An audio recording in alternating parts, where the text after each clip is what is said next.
Budaya lokal merupakan aspek penting dalam mempengaruhi perilaku konsumen. Bagaimana budaya lokal dipahami oleh pemasar dan bagaimana aplikasi dalam pengembangan strategi pemasaran. Apabila pemasar ingin produknya dapat diterima oleh suatu pasar baru di suatu tempat, maka pemasar harus benar-benar memahami mengenai budaya lokal di tempat tersebut, sehingga nilai produk yang dipasarkan dapat beradaptasi atau diterima oleh nilai budaya yang ada di tempat yang baru. Karena bisa jadi nilai asli produk yang berusaha masuk ke pasar yang baru, berbeda dengan nilai budaya yang ada di pasaran baru tersebut. Sebagai contoh, makanan luar yang mencoba masuk ke pasar, khususnya di Kota Lubuk Linggau, sebagai pemasar harus paham bagaimana sebagian besar masyarakat Kota Lubuk Linggau adalah beragama Islam dan tidak makan babi, sehingga racikan yang ada di dalam makanan tidak ada yang mengandung babi, dan setiap restoran, rumah makan selalu ada cap halal. Contoh lain, yang Palembang adalah merupakan nama ibu kota Sumatera Selatan, sehingga pasti akan menguntungkan apabila kita memiliki produk atau makanan khas yang dapat diterima oleh masyarakat, khususnya Lubuk Linggau. Empek-empek salah satu yang ada dengan rasa ikan dan cuka yang enak, sehingga bisa diterima oleh masyarakat baik dalam maupun dari luar daerah. Coba saudara tuliskan salah satu iklan yang ada di media cetak yang menggunakan public figure. Kemudian Anda analisis keterkaitan public figure tersebut dengan produk yang diiklankan dalam konteks STP tersebut.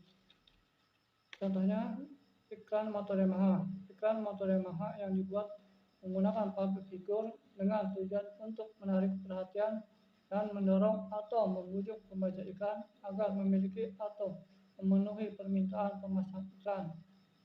Contohnya, dari iklan produk motor Yamaha yang menampilkan Rossi sebagai ikon Yamaha waktu itu, yang rata-rata penggemar MotoGP takjub. Rossi itu ditunjuk oleh Yamaha sebagai model Yamaha pada tahun 2010, dan hasil yang diperoleh oleh Yamaha sendiri penjualan yang meningkat sehingga Rossi terkadang menjadi ikon Yamaha. Bagaimana segmenting dari Coca-Cola Company di pasar global dan di Indonesia?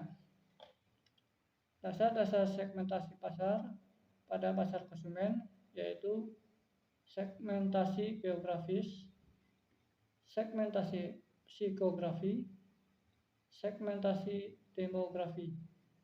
Segmentasi geografis merupakan pembagian pasar menjadi unit-unit geografis yang berbeda. Segmentasi psikografi mengelompokkan pasar dalam variabel gaya hidup, nilai, dan kepribadian.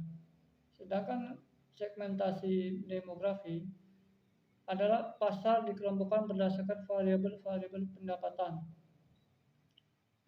Menurut tingkatannya, pemasaran massal, pemasaran aneka produk, pemasaran sasaran.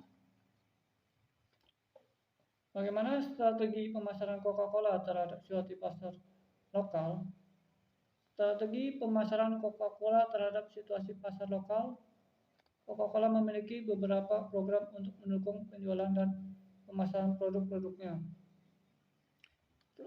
Program tersebut bertujuan untuk meningkatkan kepuasan dan loyalitas konsumen, yaitu program promosi, layanan konsumen, area marketing konstruktor, layanan produk pendingin,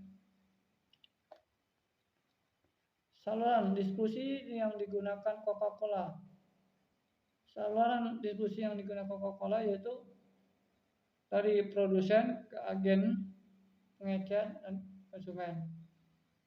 Produsen, agen, pedagang besar, pengecer, dan konsumen. Sebagian besar produk-produk Coca-Cola didistribusikan melalui lebih dari 120 pusat penjualan yang tersebar di seluruh Indonesia. Produk-produk tersebut diangkut ke pusat-pusat penjualan melalui armada truk berukuran besar dan kemudian didistribusikan ke pedagang-pedagang eceran oleh kendaraan distribusi yang lebih kecil.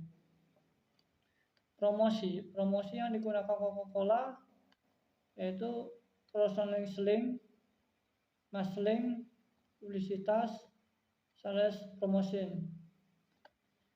Cross-selling dalam promosinya dibuka sistem tanya jawab langsung untuk menjaga kepercayaan masyarakat melalui website resminya, yaitu di www.coca-cola.link.id.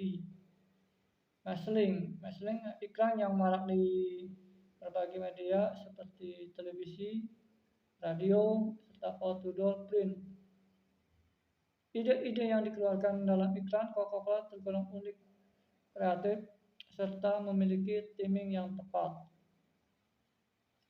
Publisitas lewat hubungan masyarakat, Coca-Cola memberikan pengembangan industri kecil, salah satunya di Kabupaten Bekasi, Provinsi Jawa Barat, dan saat ini telah memberikan pelayanan kepada lebih dari 320 orang pengusaha mikro dan terus berkembang. Sales promotion yang dilakukan Coca-Cola antara lain melalui program hadiah di balik tutup botol. Pada akhir tahun 2009 dengan tema Buka Coca-Cola, buka kesempatan semangat baru di balik tutup Coca-Cola dengan hadiah tabungan senilai 2 juta untuk 20.000 pemenang dan jutaan botol minuman gratis. Coca-Cola juga bekerja sama dengan restoran semisalnya McDonald, Domino Pizza, dan sebagainya melalui program Horeca, hotel, restoran, dan kafe. Grab adalah perusahaan yang melayani layanan ojek di mana saja untuk siapa saja yang merupakan membutuhkan secara online. Grab bermitra pada pengendara pengalaman di beberapa kota besar, salah satunya adalah di kota Lubuk Linggau. Selain dapat mengantar orang ke suatu tempat, Grab juga melayani pengiriman barang, pesan antar makanan, berbelanja, dan lain sebagainya. Grab berdiri pada tahun 2010 dan sekarang menjadi trending di topik di kalangan manapun. Dan pertanyaannya, berikan penjelasan dan bagaimana menganalisis STP dari Grab tersebut. Dengan adanya Grab memudahkan bagi para pengguna layanan online. Grab adalah perusahaan penyedia pelayanan transportasi online dengan strategi pemasaran yang tepat. Kini Grab mampu menarik lapisan masyarakat khususnya kota Lubuk Linggau. Dan bagaimana menganalisis STP dari Grab tersebut? Segmentasi merupakan strategi pemasaran dengan metode mengelompokkan konsumen yang bertujuan untuk memperjelas fokus usaha. Ada beberapa segmentasi, yaitu segmentasi demografi dan sosioekonomi. Segmentasi psikografi, segmentasi geografis, segmentasi benefit Grab. Segmen yang disebut dengan segmentasi demografi dan sosioekonomi, semua orang laki-laki maupun perempuan dari kalangan perekonomian menengah ke bawah dengan usia 12 sampai 60 tahun, yaitu pelajar, mahasiswa, masyarakat umum. Sedangkan segmentasi psikografi, kaum milenial yang memiliki gaya hidup serba cepat. Yang ketiga, segmentasi geografis. Grab terdapat pada kota-kota besar di Indonesia, salah satunya di kota Lubuk Linggau.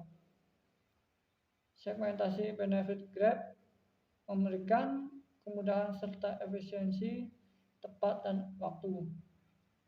Memberikan berbagai layanan fitur yang lengkap Grab seperti Grab Bike, Food, Care, Taxi Express. serta memberikan keamanan dan kenyamanan bagi setiap customer-nya. Targeting merupakan strategi pemasaran yang dilakukan untuk memiliki segmen yang benar-benar tertuju. Grab membidik kaum milenial yang mobilitas tinggi dan gaya hidup serba cepat. Positioning merupakan strategi pemasaran yang dilakukan untuk memberikan kesan tertentu di benak konsumen.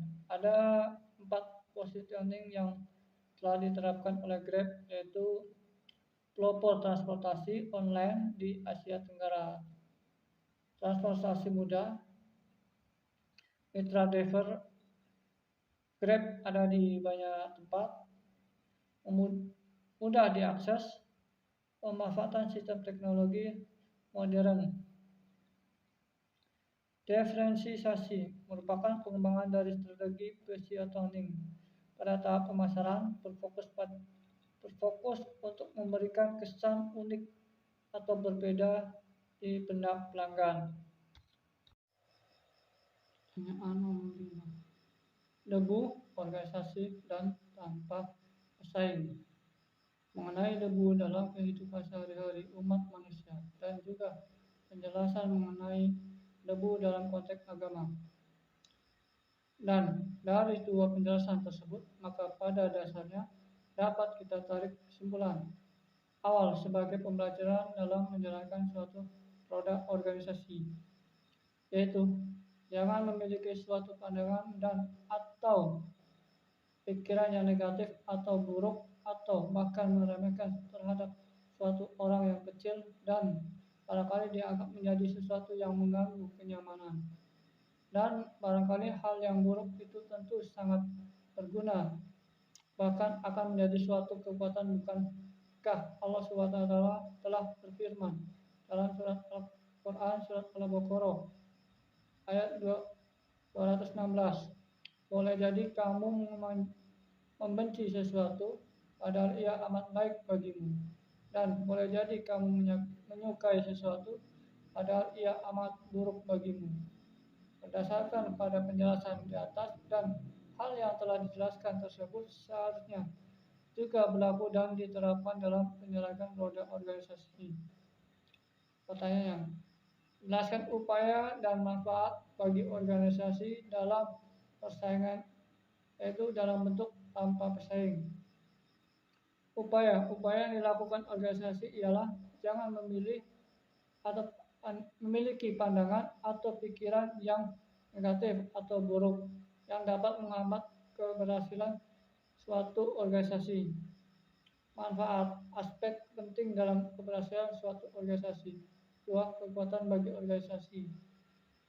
Lalu pertanyaan sederhananya adalah bagaimana cara mengimplementasikan konsep paradigma debu tanpa pesaing, yaitu dengan cara merubah pola pikir atau mindset, atau bagi setiap individu tidak memandang dan atau pikiran yang negatif atau buruk atau bahkan meremehkan, karena dalam berorganisasi menjadi aspek penting penentu dalam keberhasilan suatu organisasi.